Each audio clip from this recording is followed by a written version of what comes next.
ನಮಸ್ಕಾರ ಎಲ್ಲರಿಗೂ. ಇವತ್ತು ಇನ್ನೊಂದು ಸ್ಪೆಷಲ್ ಮಾಡೋಣ ಅಂತ. ಏನಂದ್ರೆ ಆರೆಂಜ್ ಚಿಪ್ಪಿಲೆ ಕ್ಯಾಂಡೀಸ್ ಹೆಂಗೆ ಮಾಡೋದಂತ ತೋರಿಸ್ತೀನಿ.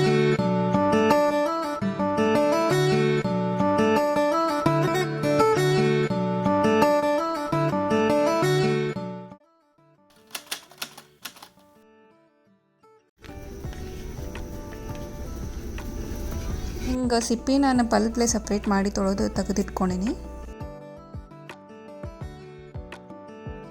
ಹಿಂಗೆ ಸಿಪ್ಪಿದೇನು ಒಳಗಿನ ಬಿಳಿ ಭಾಗ ಇರ್ತದಲ್ಲ ಅದನ್ನು ಸಪ್ರೇಟ್ ಮಾಡ್ಕೋಬೇಕು, ಇಲ್ಲಾಂದ್ರೆ ಕ್ಯಾಂಡೀಸ್ ಕಹಿ ಆಗ್ತವೆ. ಆರೆಂಜ್ ಒಳಗೆ ಭಾಳಷ್ಟು ವೆರೈಟೀಸ್ ಅವ. ನಾವು ಎಲ್ಲನೂ ಆರೆಂಜ್ ಅಂತ ತಿಳ್ಕೊತೇವೆ. ಇದ್ರೊಳಗೆ ಮ್ಯಾಂಡರೀನ್ ಅಂತ ಹೇಳಿ ಇನ್ನೊಂದು ಬರ್ತದೆ. ಅದು ಸೈಜ್ನಾಗ ಸಣ್ಣದಿರ್ತದೆ, ಬಟ್ ಭಾಳಷ್ಟು ಸ್ವೀಟ್ ಇರ್ತದೆ. ಬಟ್ ಅದ್ರದ್ದು ಪೀಲ್ ಏನಿರ್ತದಲ್ಲ ಸಿಪ್ಪಿ ಸ್ವಲ್ಪ ತೆಳ್ಳಗಿರ್ತದೆ.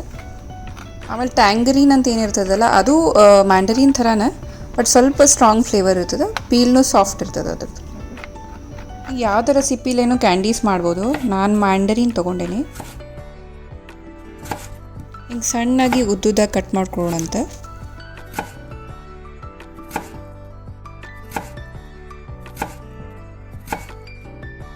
ಇಷ್ಟು ಸೈಜ್ ಮಾಡ್ಕೊಂಡ್ರೆ ಸಾಕು, ಭಾಳ ತೆಳ್ಳಗೆ ಮಾಡ್ಕೊಳಿಕ್ಕೆ ಹೋಗ್ಬೇಡ್ರಿ. ಈಗ ನಾವು ಒಂದು ಪಾತ್ರೆ ಒಳಗೆ ಇದನ್ನು ಹಾಕ್ಕೊಂಡು ನೀರು ಹಾಕಿ ಅದನ್ನು ಸ್ವಲ್ಪ ಬಾಯ್ಲ್ ಮಾಡ್ಬೇಕು. ಅಂದ್ರೆ ಇದ್ರಾಗೇನು ಕಹಿ ಅಂಶ ಇರ್ತದಲ್ಲ ಅದು ಹೋಗ್ತದೆ.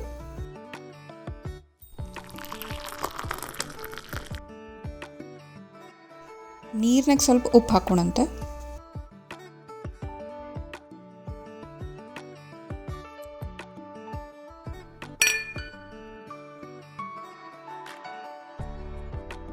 ಇದೊಂದು ಸ್ವಲ್ಪ ಹೊತ್ತು ಕುದಿಬೇಕು.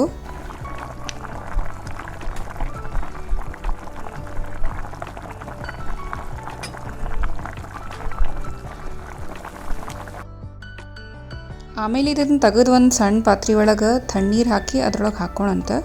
ಅಂದ್ರೆ ಇದೇನು ಉಳಿದಿದ್ದು ಕಹಿ ಅಂಶ ಉಳಿದಿರ್ತದಲ್ಲ ಅದು ಹೋಗ್ತದೆ.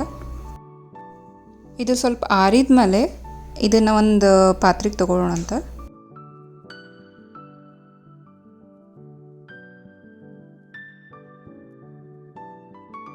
ಇದಕ್ಕೆ 1-2 ಸ್ಪೂನ್ ಸಕ್ಕರೆ ಹಾಕಿ ಅದನ್ನು ಪಾಕದ ಥರ ಮಾಡ್ಬೇಕು.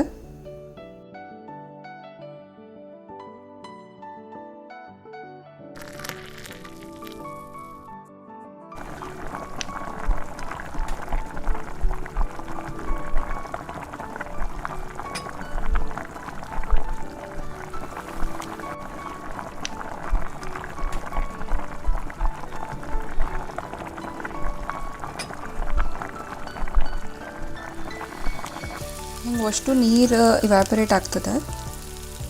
ಆಮೇಲೆ ಇದನ್ನು ಸಕ್ಕರೆ ಒಂದು ಪ್ಲೇಟ್ನಾಗ ಹಾಕಿ ಅದ್ರ ಮೇಲೆ ರೋಲ್ ಮಾಡಬೇಕು. ನಮ್ಮ ಆರೆಂಜ್ ಸಿಪ್ಪಿ ಕ್ಯಾಂಡೀಸ್ ರೆಡಿ. ಇದರಿಂದ ಭಾಳ ಹೆಲ್ತ್ ಬೆನಿಫಿಟ್ಸ್ ಅವ. ಇದು ಜೀರ್ಣಶಕ್ತಿಗೆ ಭಾಳ ಹೆಲ್ಪ್ ಮಾಡ್ತದೆ. ರೋಗ ನಿರೋಧಕ ಶಕ್ತಿನೂ ಹೆಚ್ಚಿಸ್ತದೆ. ಹೊಟ್ಟೆ ಉಬ್ಬರ ಏನಾರ ಇದ್ರೆ ಅದನ್ನು ಕಡಿಮೆ ಮಾಡ್ತದೆ. ಚರ್ಮಕ್ಕೂ ಭಾಳ ಒಳ್ಳೆಯದು. ಮತ್ತು ತೂಕನೂ ನೀವು ಇದರಿಂದ ಕಂಟ್ರೋಲ್ ಮಾಡ್ಬೋದು. ಸೊ ಇದು ಮಕ್ಕಳಿಗಂತೂ ಭಾಳ ಚಲೋ. ಹಸಿ ಕೆಮ್ಮು ಏನಾರ ಇದ್ರೆ ಜಲ್ದಿ ಕಡಿಮೆ ಆಗ್ತದೆ. ನೀವು ಇದನ್ನ ರೆಸಿಪಿ ಟ್ರೈ ಮಾಡಿ ಹೇಳ್ರಿ ಹೆಂಗೆ ಅನಿಸ್ತು ಅಂತ ಹೇಳಿ ಕಮೆಂಟ್ ಸೆಕ್ಷನ್ನೇ ಕಮೆಂಟ್ ಮಾಡಿರಿ. ನಮ್ಮ ಚಾನಲ್ಗೆ ಸಬ್ಸ್ಕ್ರೈಬ್ ಮಾಡೋದು ಮರಿಬೇಡ್ರಿ. Thank you for watching.